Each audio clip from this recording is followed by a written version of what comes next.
오늘은 교회에 다니는 성도들뿐만 아니라 세상에 있는 사람들까지도 널리 알고 있는, 익히 알고 있는 아주 유명한 사람 노아에 대해서 좀 살펴보려고 합니다. 교회를 다니지 않아도 노아, 노아의 홍수 이런 이야기들을 많이 들어서 세상 사람들이 거의 다 알고 있고 대부분의 민족들의 설화에 노아가 있습니다. 이 노아는 성경에 의하면 셋으로 이어지는, 아담에서 셋으로 이어지는 아담의 10대 손입니다. 하나님은 인류를 두 부류로 나누셨습니다. 첫사람 아담에서 가인으로 이어지는 부류. 가인으로 이어지는 부류는 어떤 부류죠? 하나님과 관계없는 삶을 사는 자들, 하나님 없는 인생을 사는 자들. 아담에서 가인으로 이어지는 부류가 있는가 하면 아담에서 가인이 죽였던 아벨을 대신해서 주셨던 셋으로 이어지는, 이들은 착한 사람들이 아니라 하나님과 관계를 맺고 하나님의 은혜 가운데 있는 자들, 하나님께 예배하는 자들, 이렇게 두 부류로 하나님과 어떤 관계를 맺고 있느냐에 따라서 두 부류로 나눠지는데, 노아는 아담에서 셋으로 이어지는 아담의 10대 소원입니다. 자, 그런데 이 노아의 이야기에서 중요한 것 중에 하나는, 이 노아는 부패한 시대를 살았던, 그래서 하나님이 심판하셔야지만 할 그러한 시대를 살았던 인물이다라는 것을 보게 돼요. 그래서 노아의 얘기에서 중요한 것은 노아가 어떤 시대를 살았는가 하는 것이거든요. 노아는 어떤 시대를 살았습니까? 아주 부패한 그러한 시대. 결국 하나님이 꼭 심판하셔야지만, 심판을 실행하셔야지만 하는 그런 시대를 살았다 말입니다. 자, 그러면 부패한 시대라 하면 어떠한 시대를 말할까요? 오늘 창세기 6장 3절은 부패한 시대에 대하여, 하나님이 심판하셔야 될 시대에 대하여 말해주고 있는데 한번 읽어주시겠습니까? 시작.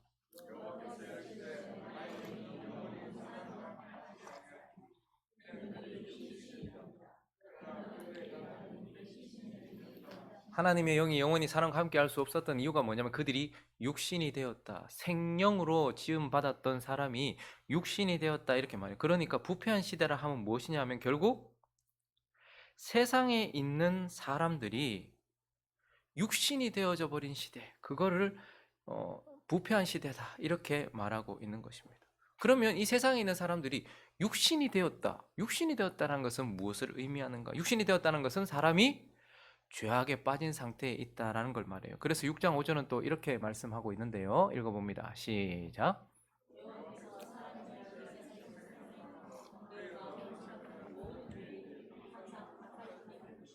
육신이 되었다라는 말은 무엇이냐면 사람이 죄악이 세상에 가득하고 그 마음속에 가득한 상태가 되었다. 저 사람이 육신이다 이렇게 말하면 저 사람은 죄로 가득한 인생이다. 죄에 푹 빠져 있는 상태다. 그래서 생각하는 것, 그리고 말하는 것, 행동하는 것, 이게 다 악할 뿐인 그러한 상태가 된 세상 사람들로 가득한 시대가 바로 이러한 부패한 시대라는 거예요. 그런데 또 하나 우리가 놓치지 말아야 될 것은 노아의 시대는요, 육신으로 가득한 시대가 되었는데 이 육신은 죄로 가득한 상태이기도 하지만 자아로 가득한 상태이기도 합니다. 마태복음 24장 37절부터 39절까지도 있습니다. 시작. 노아의 때와 같이 인자의 임함도 그러하리라. 계속요.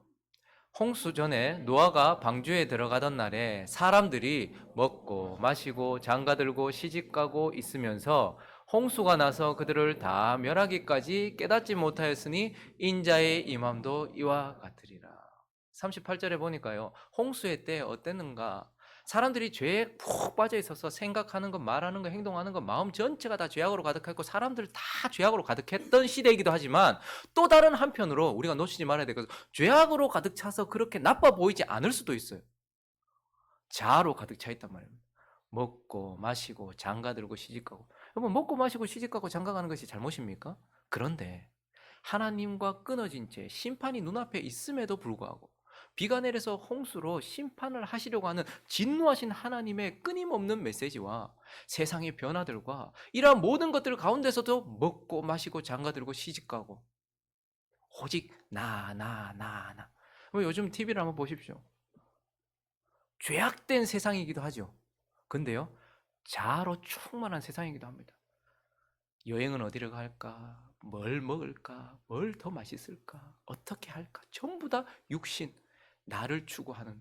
그래서 노아는 이렇게 부패한 세상, 하나님이 심판하셔야지만 한 육신으로 가득한 죄로 가득하고 자아로 가득한 사람들이 세상에 가득한 세상을 살았던 그러한 시대를 살았던 사람이다 이렇게 얘기해요. 그런데요, 부패한 세상이라 함은 세상 사람들이 육신이 된 시대이기도 하지만 우리로 말하면 성도들이 하나님과 관계 맺고 있는 사람들이 육신으로 가득한 육신이 되어버린 세상이기도 하다라는 것. 그러니까 세상 사람들이 육신이 된 것, 그건 당연한 건데 세상에 또 다른 부류가 있었잖아요. 그런데 성도들마저도 육신이 되어져 버린 시대. 그래서 창세기 6장 1절과 2절은 이렇게 얘기하는데 사람이 땅에 번성하기 시작할 때 그들에게서 딸들이 났어요. 하나님의 아들들이 사람들의 딸들의 아름다움을 보고 자기들이 좋아하는 모든 여자를 아내로 삼아서 둘이 하나가 돼버렸다 이 말. 자, 1절과 2절을 어떤 학자들은 사람들이 땅에 번성할 때에 그들에게서 딸들이 났는데 2절에 보니까 하나님의 아들들과 사람의 딸을 구별해서 그들이 서로 이렇게 하나가 되었다라는 것을 하나님의 아들은 천사라고 해석을 하고 사람의 딸들은 인간이라고 이렇게 해석을 해서 천사와 사람이 결합해가지고 뭐 네피림도 나고 뭐 이렇게 됐다라고 해석하는 부류도 있습니다. 그러나 저기서는 천사와 사람이 하나 될 수 없잖아요. 천사는 결혼도 하지 않는데요. 그러니까 저구절은 저기서 하나님의 아들들이라 저와 여러분도 예수 믿는 사람을 뭐라고 말합니까? 하나님의 아들이라고 말해요. 그러니까 저기서 말하는 하나님의 아들은 누굴까요? 하나님과 관계를 맺고 있는 아담에서 셋으로 이어지는 계열의 사람들이었어요. 우리로 말하면 성도라고 불려질 수 있는 사람들이었어요. 그런데요, 저기서 사람들의 딸은요, 아담에서 가인으로 이어지던 하나님과 관계없는 완전한 육신이었던 사람들, 그러한 사람들, 그러니까 하나님께 예배하고 하나님과 관계를 맺고 살아야 했던 하나님의 사람들이 오직 세상이 전부인 육신이 된 가인의 후손들과 함께 하나가 되어서 세속화가 되었단 말입니다. 교회나 세상이나 다를 바가 없고 성도라 불리는 사람이나 세상에 있는 사람이 다를 바가 전혀 구별이 되지 않는, 그래서 하나님께 거룩한 삶을 살아야 되는 사람들이 결국은 세상 사람들과 하나가 돼서 완전히 그냥 세상 사람과 방불한, 그래서 의인이 없어진 시대라고 얘기하는 거죠. 여러분, 소돔과 고모라가 심판을 받을 때예요. 그때 그 부패한 시대를 하나님은 악인이 많은 시대라고 말하지 않고 의인이 없는 시대라고 말해요. 소돔과 고모라가 왜 망했습니까? 악인이 죄가 너무 많아가지고 망했습니까? 아니면 거기에 의인열이 없어서 망했습니까? 의인열이 없는 거예요. 그러니까 노아 시대도 마찬가지였단 말입니다. 그러니까 부패한 시대란 무엇이냐면 세상에 있는 사람들이 완전히 육시되어 버렸어요. 죄에 푹 빠지고 자아에 푹 빠져서 홍수가 나서 심판이 있는 날까지도 먹고 마시고 시집가고 장가가고 거기에 완전히 매몰되어서 살았던 인생들이 가득한, 그런데 거기다가 하나님의 사람들마저도 세상과 똑같이 되어져 버려서 성도란 찾아볼 수 없는 그런 시대, 그게 바로 부패한 시대고 노아는 이러한 시대, 하나님이 심판하실 그러한 시대를 살았다라고 얘기해요. 그런데 또 한편 노아는 그러한 시대 가운데서 9절 읽습니다. 시작.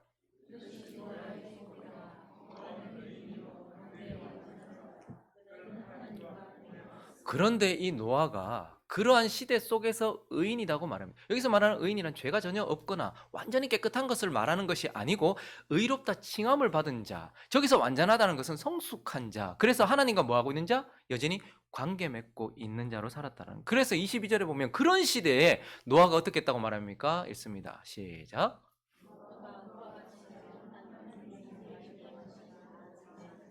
그런 시대에 그는 의인으로 칭함을 받고 하나님과 동행하면서 하나님께 순종하는 삶을 살았던 당대의 의인이다라고 이렇게 말하고 있습니다. 자, 그래서 이제 우리는 이런 시대에 950년을 의인으로 살았던 노아의 삶과 죽음을 잠시 들여다보면서 이 노아의 삶을 통해서 하나님께서 우리에게 주시는 교훈을 한 두 가지만 살펴보려고 합니다. 그 첫 번째, 우리는 노아라는 인물을 통하여서 구원에 대하여서 알게 됩니다. 우리가 얼마 전에 살펴보았던 가인은 범죄한 아담의 후손, 그러니까 죄인에 대한 교훈이 담겨 있는 인생이었어요. 우린 가인을 보면서 아담의 후손, 범죄한 우리, 죄인 된 우리가 어떤 상태에 있는가를 가인이라는 인생을 통해서 거기에 담긴 교훈을 살펴보았어요. 근데 그 이후에 살펴보았던, 그 다음 누구 살펴봤죠? 에녹. 하와는 두 번째 봤고, 가인 다음 누구요? 에녹. 에녹은 이러한 죄인을 심판할 것이라는 심판에 대한 교훈이 담겨 있는 인생이었습니다. 자, 그런데 그 이후에 오늘 우리가 살펴보는 노아는요, 그러한 심판을 임박하게 앞둔 상황 가운데서 구원에 대한 메시지가 담겨 있는 인물이다라는 거예요. 그래서 그의 이름을 창세기 5장 29절에 이렇게 지은 거예요. 읽어 주십시오. 시작.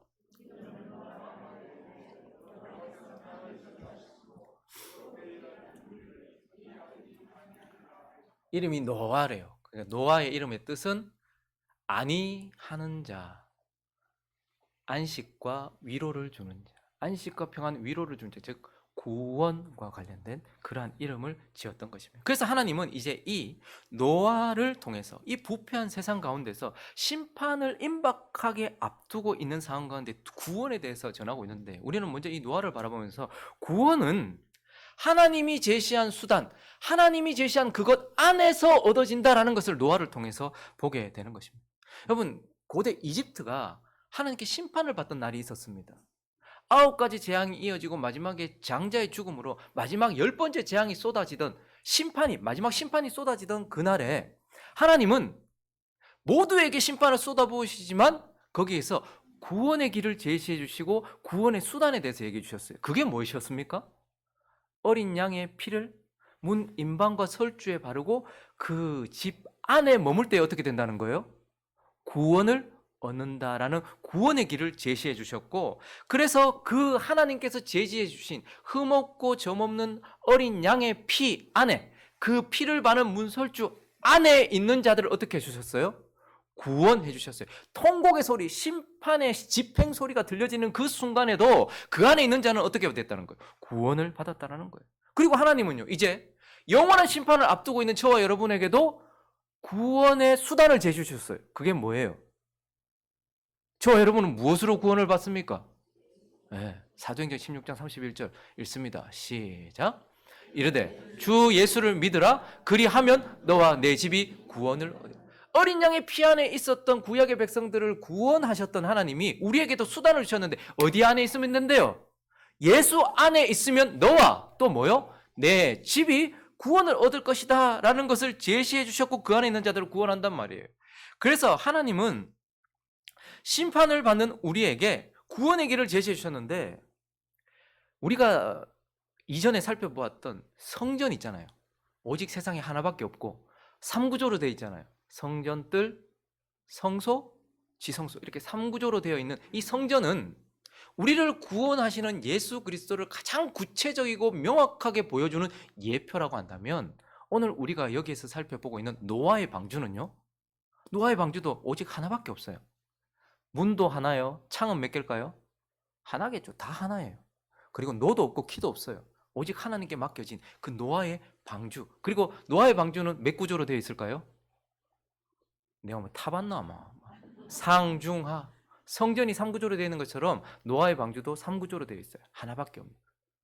그런데 이 노아의 방주는요, 우리를 구원하시기 위하여 제시하신 수단이신 예수 그리스도를 가장 원시적으로 보여주는 예표라는 거예요.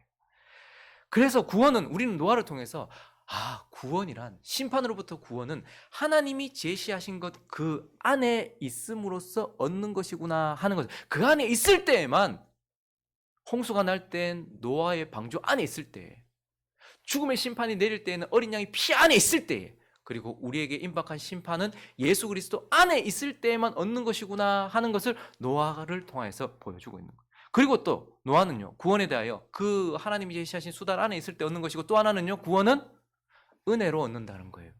구원은 은혜 받은 자가 얻는다라는 것을 우리에게 보여주고 있어요. 창세기 6장 5절부터 계속 보시면 7절까지 한번 읽어봅니다. 시작.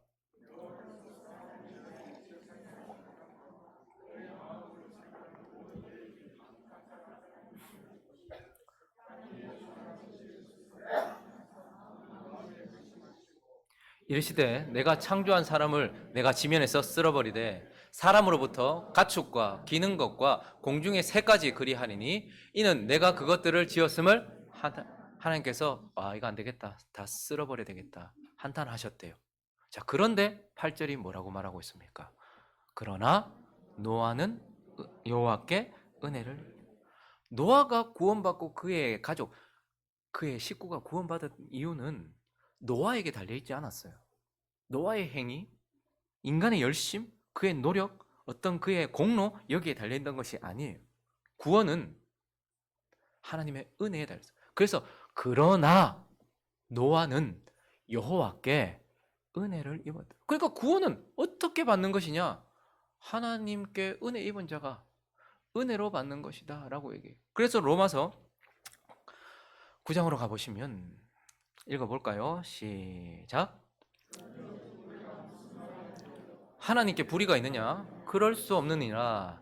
모세에게 이르시되 내가 긍휼히 여길 자를 긍휼히 여기고 불쌍히 여길 자를 불쌍히 여기리라 하였으니 그런즉 원하는 자로 말미암음도 아니요 다른 박질하는 자로 말미암음도 아니요 오직 긍휼히 여기시는 하나님으로 원해서 내가 간절히 원했기 때문이거나 내가 열심히 달렸기 때문이 아니라 긍휼히 여기시는 하나님으로 말미암아서 구원을 받았다. 그 하나님의 은혜로 구원을 받았다. 이렇게 말하면서 우리는 노아를 통하여서 하나님이 제시한 수단 안에 있을 때 그리고 그 수단 안에 은혜 입음으로 인하여서 은혜로 구원을 받는다라는 것을 알게 돼요. 그러나 여기서 멈추면 안 됩니다. 노아는 곧바로 마치 동전의 양면처럼 한 면만 있으면 동전이 아니에요. 그 양면처럼 또한 무엇을 가르쳐 하는가 하니까 구원은 믿음으로 받는다는 거예요.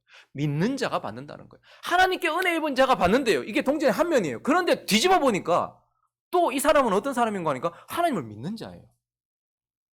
믿음으로 구원을 받더라라는 거예요. 그래서 히브리서 11장 7절은 이렇게 얘기합니다. 읽어볼까요? 시작.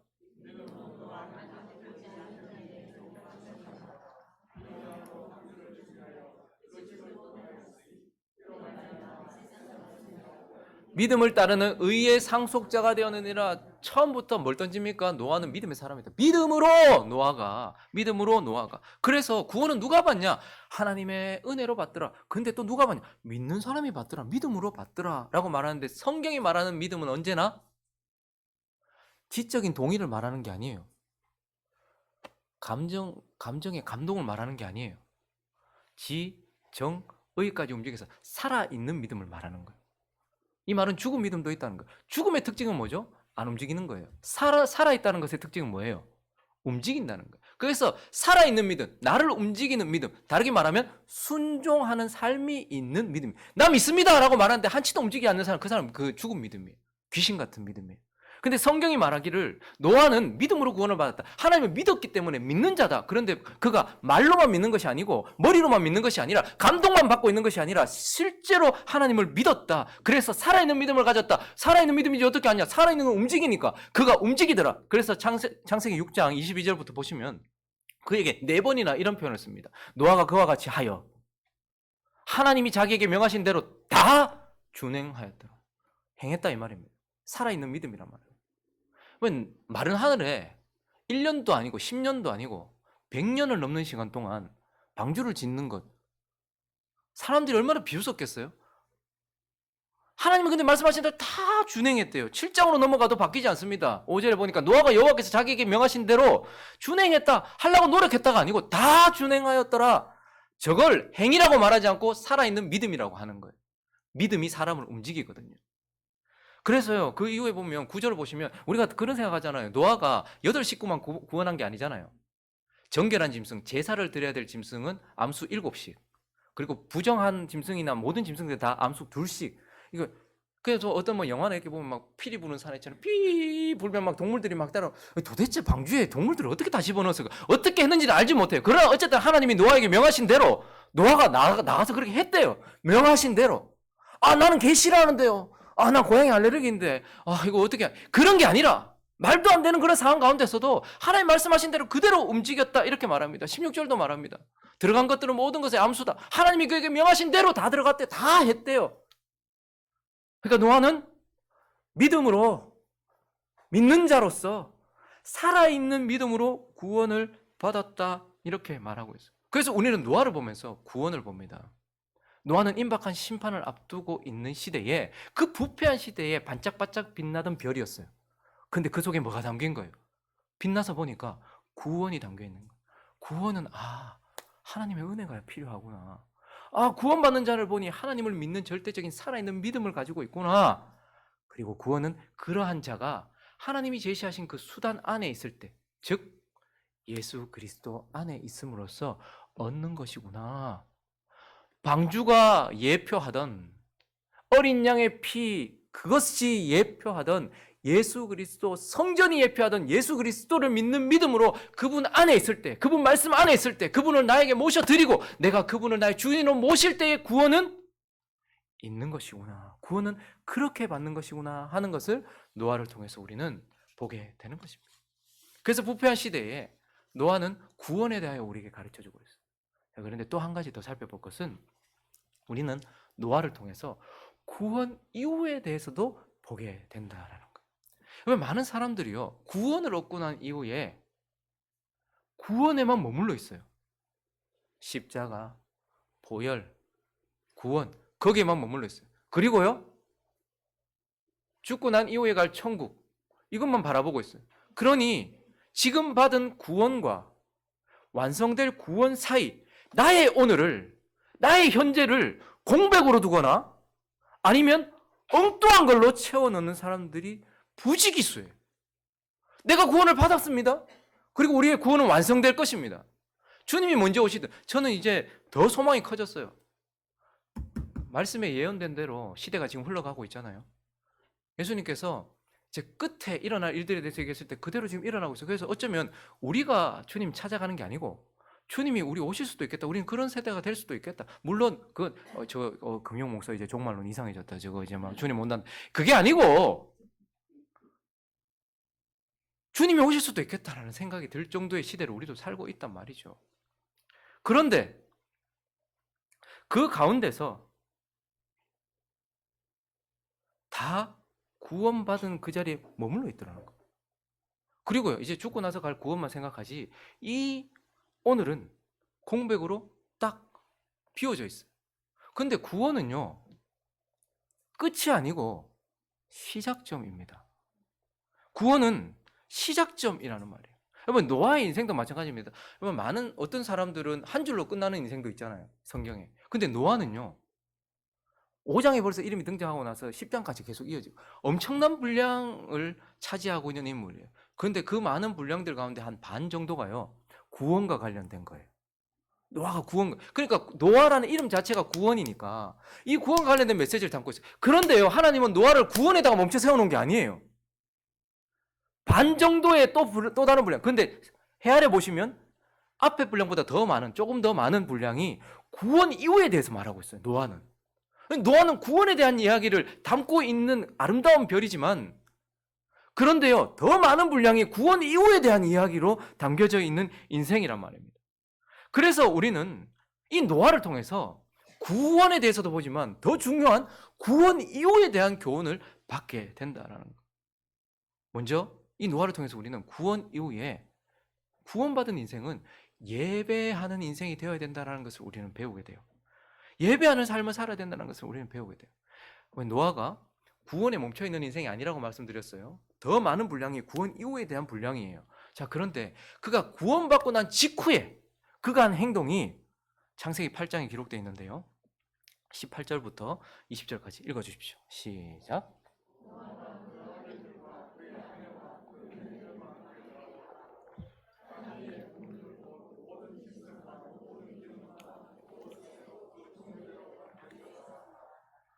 노아가 여호와께 제단을 쌓고 모든 정결한 짐승과 모든 정결한 새 중에서 제물을 취하여 번제로 제단에 드렸더니, 노아가 구원받았어요.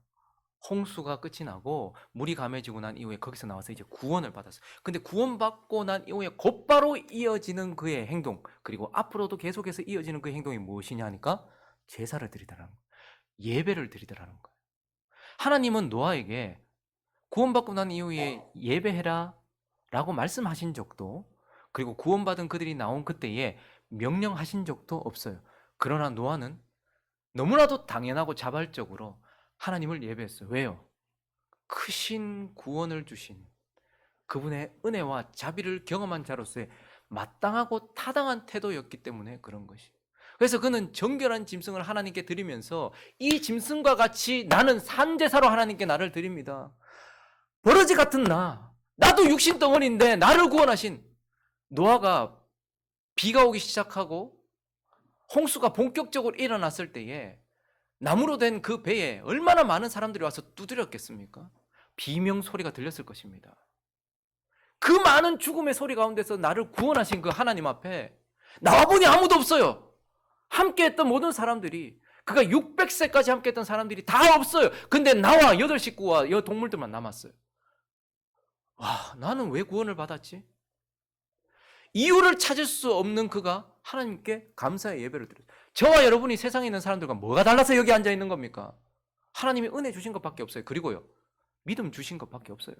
그럼 마땅한 것은 남아있는 사람, 구원 이후의 삶은 이제 당연히 그분을 향하보는 삶이고, 전부가 육신을 향해 살았던 삶 때문에 그렇게 됐다면 이제 나는 하나님을 바라보는 삶으로 하나님을 예배하는 것이죠. 하나님을 예배한다는 것이 맨날 여기 공간에 와가지고 뭐 어떤 정해진 시간에 예배하는 것이 아니라 하나님과 동행하는 거예요. 하나님께 감사하고 하나님 찬양하고 하나님 높이고 하나님 인식하고 사는 것이죠. 그래서 구원을 받은 인생의 구원 이유는 마땅히 예배다. 그걸 예배해라라고 얘기해야 되냐? 주일 지켜라라고 얘기해야 되냐? 당연한 것이다. 구원받은 사람은 하나님께 헌신된 삶을 살아야 된다. 당연한 것이다 라고 말하면서 노아는 구원 이후에 우리의 삶이 예배하는 삶이어야 한다라는 것을 분명히 가르쳐주고 있어요. 그리고 또 하나, 구원받은 자는 구원 이후에 하나님의 나라를 세우는 사람이라는 거예요. 이스라엘 백성들이, 구약의 이스라엘 백성들이요, 이집트에 심판이 내리고 홍해를 건넜어요. 죽음을 지나와서 구원을 얻었어요. 시작이었어요. 무슨 시작? 하나님이 약속하신, 하나님이 말씀하신 거룩한 땅에 하나님 나라 세우는 시작이었어요. 그래서 구원받은 백성들은 이제 거기 가서 농사 지으면서 잘 먹고 잘 사는 게 아니고 먹고 마시고 시집가고 하는 게 아니라 하나님이 말씀하신 그곳에다가 하나님의 나라를 세우는 것이 그들에게 당연한 것이었어요. 그래서 이스라엘 백성들은요, 광야를 열아홉 개면 갈 수 있었는 걸 하나님께 원망하고 불평하고 믿음 없어가지고 40년 동안 방황하다가 다음 세대가 이제 가나안 땅에 들어갔어요. 그 다음부터 뭐 해야 될까요? 내 집 짓고 잘 살 아니고 나의 평안이 하나님의 영광과 직결되어 있잖아요. 하나님 나라 세우는 것이었어요. 가나안 땅, 거기에 하나님 나라를 세우는 것이요. 노아도 마찬가지입니다. 창세기 9장 1절부터 2절, 7절을 보시면 구원받고 난 이후에 하나님이요, 저가 아담에게 했던 말씀을 고스란히 다시 하세요. 싹 다 밀어버리시고 난 이후에 다시 시작하는 노아에게 하나님이 노아와 그의 아들들에게 복을 주시며, 아담에게 그러셨던 것처럼 그들에게 이르시되 생육하고 번성하여 땅에 충만해라. 땅의 모든 짐승과 공중의 새와 땅에 기는 모든 것과 바다의 모든 물고기가 너희를 두려워하며 너희를 무수하리니 이것들은 너희의 손에 붙였음이니라 라고 말하면서 생육하고 번성하고 거기다가 어떻게 해요? 다스려라, 이렇게 얘기하고 있어요. 하나님이 생각하시는, 하나님이 꿈꾸시는 세상을 만들어라, 하나님 나라를 만들어라, 이렇게 이야기를 하고 있어요. 7절, 그래서 이렇게 말합니다. 너희는 생육하고 번성하며 땅이 가득하여 그 중에서 번성하라, 너희가 다스려라, 하나님 나라를 세워라, 이렇게 이야기를 하고 있는 것입니다. 구약 이스라엘 백성들도 구원받고 난 이후에 가나안 땅 위에다가 하나님의 나라를 세웠어요. 노아에게도 동일해요. 신약을 살고 있는 저와 여러분도요. 구원받고 난 이후에 이제 뭘 해야 될까요? 우리는 저기 누가 말하는 광양이나 어디 보이는 곳이 아니라 하나님이 약속하신 어디요? 우리도 흙으로 지어졌잖아요. 하나님이 말씀하신 땅, 여기에다가 하나님 나라를 세우는 거예요. 그리고요, 세상에 있는 이미 약속된 그 누군가 위에 하나님 나라를 세우는 거예요.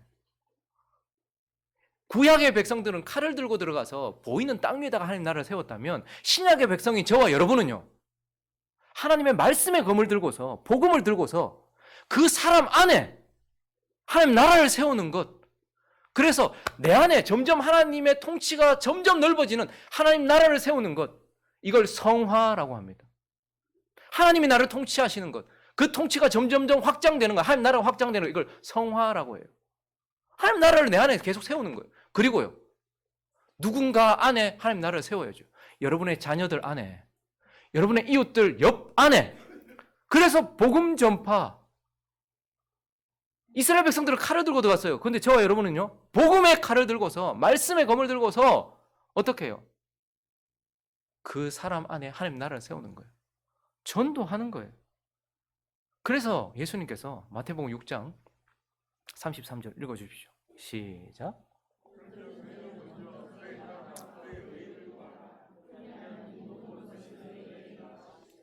그의 나라, 그의 나라, 이게 먼저예요. 하나님께서 구원받은 우리에게, 하나님이 구원받은 우리에게 구원 이후가 있다라고 말씀하시면서 구원 이후에는 예배하는 삶을 살아. 당연히 하나님과 관계된 삶을 살아야지. 그리고요, 하나님 나라를 세워야지. 네 안에, 그리고 네게 주신 이웃과 가족들 안에 하나님 나라를 세우는 것. 이것이 구원받은 자의 마땅한 구원 이후의 삶이다라는 것을 노아를 통해서 우리에게 가르쳐 주고 있어요. 근데 한 가지 더. 구원 이후에 또한 우리는요, 자신을 지키는 삶을 살아야 돼. 경계해야 된다는 거. 자신을 지켜야 된다는 거. 성경은 이 노아가 대단하잖아요. 노아가 몇 세 살았다고요? 950년을 살았어요. 어마어마하게 살았죠.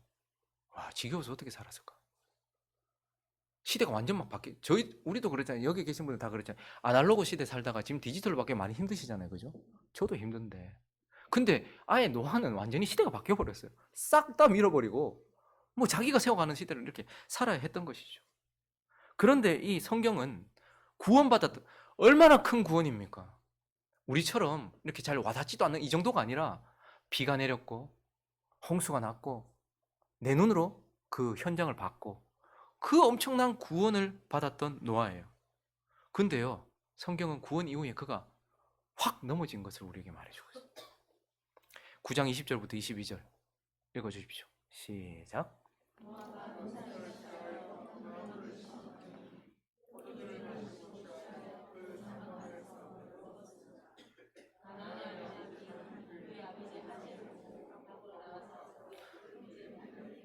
앞으로 21절 가보니까 포도주를 마시고 취했대요. 좀 이해는 가잖아요. 그죠? 구원받고 나서 얼마나 그 마음에 그런 것들이 있었을까? 농사하고 나서 이제 근데 어마어마하게 마셨는 것 같아요. 취했어요. 그리고 벗었대요. 부끄러운 모습을 보였던 것이죠. 그런데 그의 아들 함이 하체를 보고, 여기서 그냥 단순히 이렇게 보고 이게 아니고 하체를 보고라는 단어의 원어적인 의미는 하체를 범했다라는 것, 뭔가를 건드렸다라는 의미예요. 그러니까 하지 말아야 될 행동을 했던 것이죠.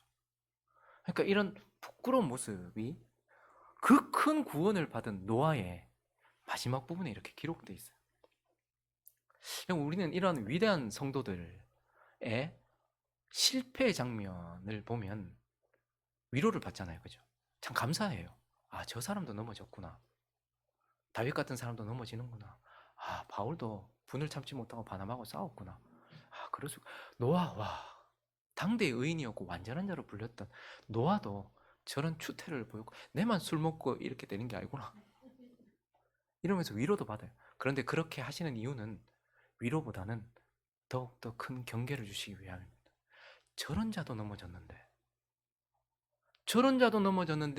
너는 오죽하겠느냐라는 그러한 경계인 것이죠. 노아는 구원을 받았습니다. 거기다가 의롭다 칭함도 받았고 완전한 자라는 그러한 하나님의 평가도 받았던 사람입니다. 그러나 그가 구원을 받았음에도 불구하고 그 속에 뭐가 있는 거야? 아직까지 죄가 남아있는 거예요. 아직까지 그는 완성되지 않은 거예요. 그렇기 때문에 늘 경계하고 주의해야 됐던 것입니다. 우리도 마찬가지입니다. 우리가 구원받았다 할지라도 우리도 늘 경계하고 조심해야 된다는 거예요. 구원 이후를 조심해야 된다는 거예요. 구원받고 난 이후에 그렇게 아름답게 예배드렸던 이스라엘 백성들이 홍해가에서 그 찬양을 불렀던 그들이 그 찬양이 마르기도 전에 불평하고 불만했던 것처럼 노아가 그 큰 구원을 얻고 난 이후에 몇 년이 지난지도 모르겠어요.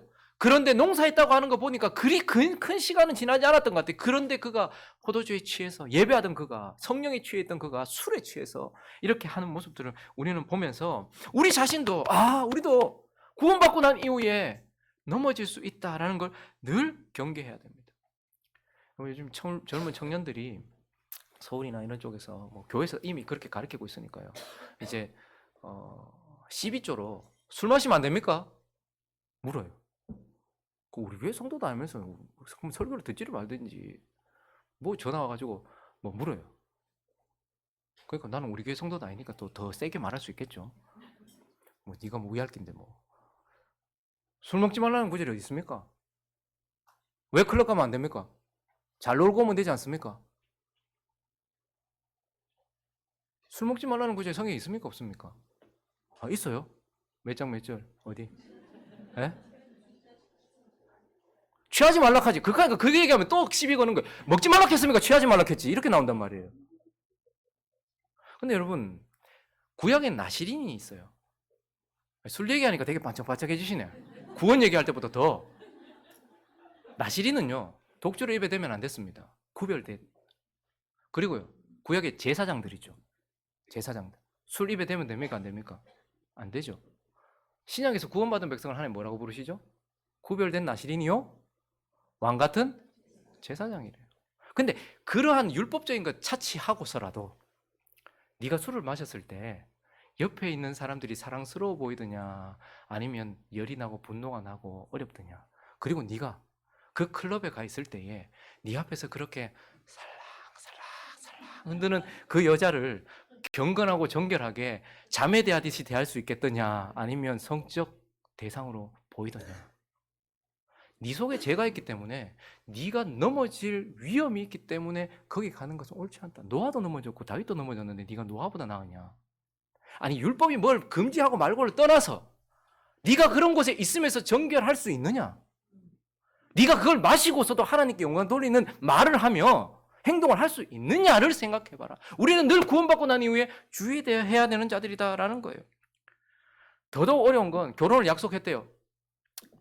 그냥 가면 되지 왜 묻는지 모르겠는데 해외여행을 같이 가게 돼 3박 4일을 결혼 안 했는데 가면 안 됩니까? 가면 안 되지. 네 3박 동안 견딜 수 있겠냐? 정말 손 안 대고 있을 수 있겠냐? 손만 잡고 잘 수 있겠냐? 너 정말 그렇게 할 수 있겠냐? 아니 금지 성경에 결혼하기 전에 처녀가 남자 될 사람과 함께 남편 될 사람과 함께 그거 어디 구절인지 나한테 묻지 말고 그렇게 했을 때 네가 그걸 할 수 있겠느냐? 우리가 어떤 상황 가운데 처했을 때에 주의하지 않으면 언제나 넘어져요. 사단은 우는 사자와 같이 삼킬 자를 찾고 있고 우리 안에 육신은 언제든지 발동하려고 노력하고 있어요. 아니 주일날 주일도 안 지키는데 주일 예배도 빠지는데 남은 6일을 하나님과 동행할 수 있겠습니까?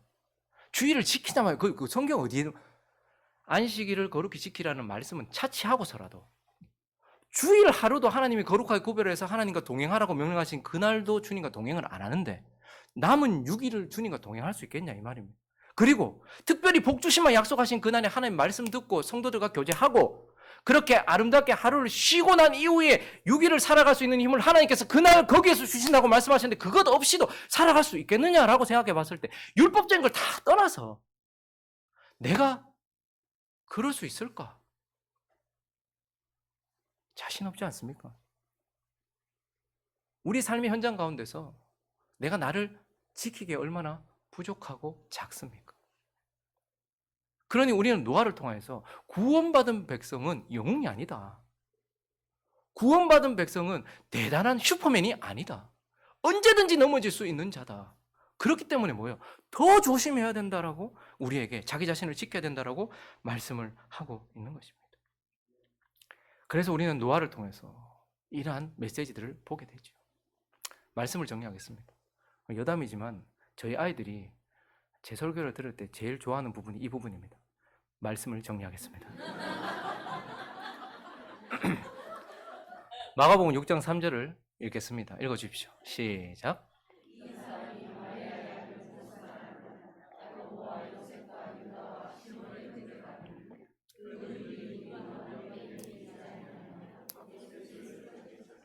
예수님 당시 사람들은 예수님을 목수로 알았어요. 목수 혹은 목수의 아들로 이렇게 알았습니다. 그렇지만 사실 예수님은 그들의 눈에는 목수로 보였지만 구원에 대하여 임박한 심판을 앞두고 있는 자들에게 구원에 대하여 메시지를 전해주시고 그리고 하나님의 은총을 입어 믿는 자로 구원받은 자들에게 구원 이후에 대해서 제자들에게 그것을 가르치시던 주요 선생이셨던 하나님의 아들이셨습니다. 노아는 어땠을까요? 노아도 그 당시 사람들에게 목수로 불렸을 것입니다. 볼 때마다 나무로 코페르 나무로 방주를 만들고 있는 목수. 그날 그는 평범한 목수가 아니라 심판을 앞두고 있는 우리에게 구원에 대하여 메시지를 주며 구원 이후에 대하여서 메시지를 주는 그러한 하나님의 의인, 하나님의 양자, 하나님의 아들이었던 것입니다. 그래서 우리는 이 노아를 보면서 그의 인생에 담겨 있는 이 메시지를 마음에 오늘 아침에 좀 새겼으면 좋겠어요. 구원에 대해서. 어떻게 구원을 받는가? 누가 구원을 받는가? 그래서 나는 은혜로 하나님 주신 믿음 때문에 예수 안에 있음으로써 구원을 받았구나라는 것을 마음에 새기시는 저와 여러분 되시기를 예수 그리스도의 이름으로 축원합니다. 그러나 또 한 가지를 잊지 말고 구원 이후에 대한 메시지. 구원 이후에 이제 구원 받았기 때문에 어떻게 살아야 되는가에 대한 노아를 통해 주는 메시지. 이것도 잊지 말아야 되지 않겠습니까? 사도 바울은 갈라디아서 2장 20절 말씀을 통해서 구원보다 구원 이후에 대한 삶에 대해서 더 강조하고 있어요. 내가 구원 받았기 때문에 어떻게 살아야 되는가에 대해서 얘기하고 있어요. 읽어봅니다. 시작.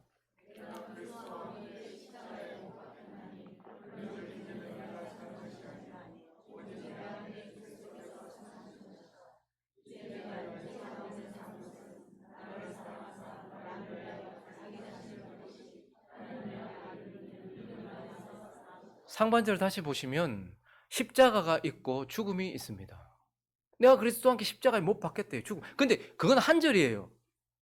계속 뭐가 나옵니까? 사는 것. 그리스도께서 사시는 것.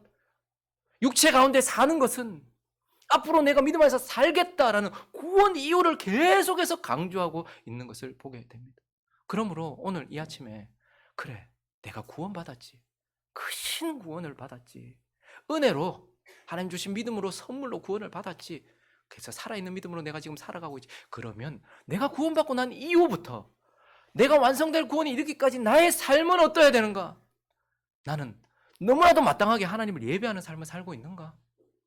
먹고 마시고 시집가고 장가가고 내 육체를 예배하는 삶이 아니라 하나님을 예배하는 삶을 살고 있는가?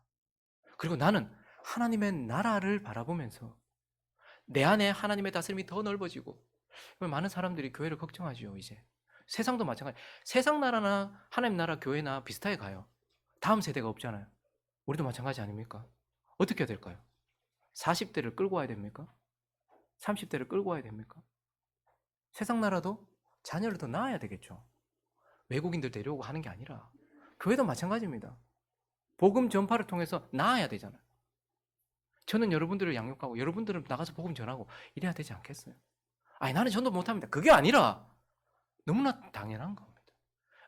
육신이 약해서 나는 뭐 이대로 살 겁니다. 그게 아니라 하나님 나라를 세우는 것, 이건 구원받은 자로서 마땅한 삶입니다. 그리고 오늘도 저와 여러분이 경계해야 돼요. 주의하지 않으면 말이 함부로 막 나와요. 주의하지 않으면 행동을 함부로 해요. 나도 모르는 사이에 내 발이 벌써 죄악에 쭉 빠져 있어요. 늪이에요. 못 나와요. 그러므로 경계하는 삶. 이제 내가 사는 것은 그리스도께서 사시는 것이고 그리스도 안에서 내가 사는 것이다. 그러므로 구원 이후를 하나님께 아름답게 살아가기로 다짐하는 저와 여러분 되시기를 예수 그리스도 이름으로 축원합니다.